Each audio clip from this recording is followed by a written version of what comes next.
What rights do gig economy workers, like Uber Lyft, have? Millions of Americans now make a living in the gig economy, driving with Uber or Lyft, delivering food with DoorDash, or freelancing online. But one big question sits at the center of it all. What legal rights do gig economy workers actually have?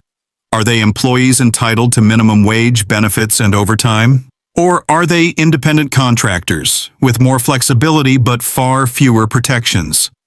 This question matters because it determines whether gig workers qualify for unemployment insurance, workers' compensation, health benefits, and even the right to organize. The truth is, gig workers exist in a gray area of the law. Some states treat them as employees, others as contractors. Court battles continue, and the rules shift depending on where you live. In this video, we'll break it down step by step. We'll cover 8 key areas, from classification under federal law to real-world cases and what gig workers can do right now to protect themselves. Before diving into details, here's the roadmap.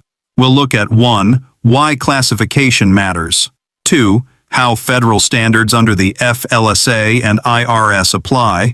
3. Which rights contractors lose compared to employees. 4. How states like California and New York are experimenting. 5. The role of court battles. 6. The protections contractors still have. 7. What steps gig workers can take. And 8. The bigger picture of where the law is heading. 1. Employee versus independent contractor. Why it matters. The foundation of gig worker rights comes down to classification. Employees are covered by the Fair Labor Standards Act, F.L.S.A.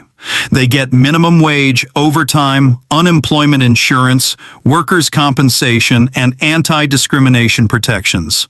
Independent contractors are treated as self-employed. They control their schedules but are not guaranteed wage protections, unemployment insurance, or benefits. Companies like Uber and Lyft argue drivers are contractors because they choose when to log in. Workers argue they're more like employees, since the companies set pay rates, create rules, and can deactivate drivers. Example: a pizza shop hiring a delivery driver as an employee must pay minimum wage and cover expenses like gas. Uber calls its drivers contractors, so drivers pay those costs themselves, even if earnings fall below minimum wage. 2. Federal standards, F.L.S.A. and IRS tests. At the federal level, the F.L.S.A. doesn't automatically cover gig workers. Coverage depends on classification. The Department of Labor, DOL, uses the economic reality test. It looks at factors like how much control the company has, whether the worker can make independent profit or loss, how permanent the relationship is, and whether the work is integral to the company's business. The IRS applies a similar test, focusing on behavioral control, financial control, and the relationship between worker and employer. If a worker is economically dependent on the company, they should be an employee. If they truly run their own business, they may be a contractor. The problem: companies often label workers as contractors even when the facts point the other way. That's why lawsuits against Uber, Lyft, and others have exploded in recent years. 3. Rights gig workers miss out on as contractors. When workers are classified as contractors, they lose protections most employees take for granted. No guaranteed minimum wage. Pay is based on each ride or delivery, and waiting time often goes unpaid.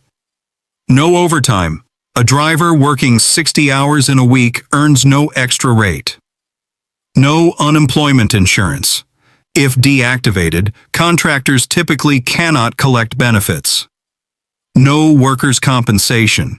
Injuries on the job may not be covered. No health insurance requirement. Employers don't have to provide coverage.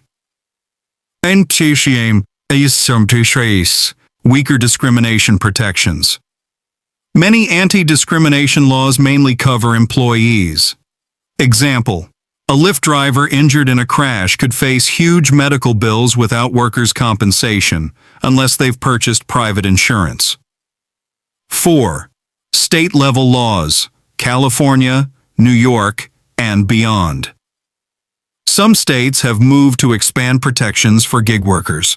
California's AB 5, 2019, adopted the ABC test, presuming workers are employees unless strict conditions are met. For Uber and Lyft drivers performing the core business of the company, that meant employee status. Proposition 22, 2020. Gig companies spent heavily on this ballot measure, which carved out app-based drivers as contractors but granted limited benefits like accident insurance and health stipends. It passed, but continues to face legal challenges. New York and New Jersey. Regulators push for stricter classification and enforcement. Massachusetts. Courts are debating lawsuits to reclassify gig workers. Washington and Illinois have tried hybrid models giving partial rights, such as per-trip minimum pay and sick leave. 5. Court battles and real-world cases. Courts are central to defining gig worker rights. Dynamex v. Superior Court, California, 2018, adopted the ABC test. O'Connor v. Uber, 2016. Drivers sued for employee status. Uber settled for millions while keeping contractor classification. UK Supreme Court, 2021. Ruled Uber drivers were workers entitled to minimum wage and paid leave. New Jersey, 2022. Uber paid $100 million to settle claims of misclassification and unpaid unemployment insurance. These cases highlight how unsettled the law remains, both in the U.S. and abroad. 6. Rights gig workers do have. Even as contractors, gig workers are not without any protections. Federal civil rights laws protect against discrimination in contracting. Companies must maintain safe platforms and avoid exposing drivers to unnecessary hazards. Gig workers have contract rights. They can challenge unfair terms in arbitration or court. Some states go further. Proposition 22 in California grants limited benefits. Washington state ensures per-trip minimums and paid sick leave. 7. What gig workers can do. There are practical steps gig workers can take to protect themselves. Track hours and pay carefully. Documentation helps in misclassification claims. Learn state laws. Rights vary widely depending on location. Seek legal support. Joining class actions or filing complaints can secure back pay or benefits. Organize. Digital tools make collective action possible, from forming driver associations to unions. Push for reform.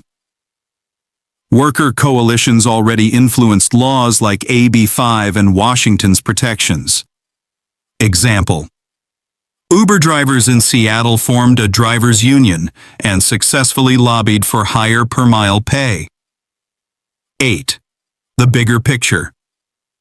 The gig economy exposes the tension between flexibility and protection.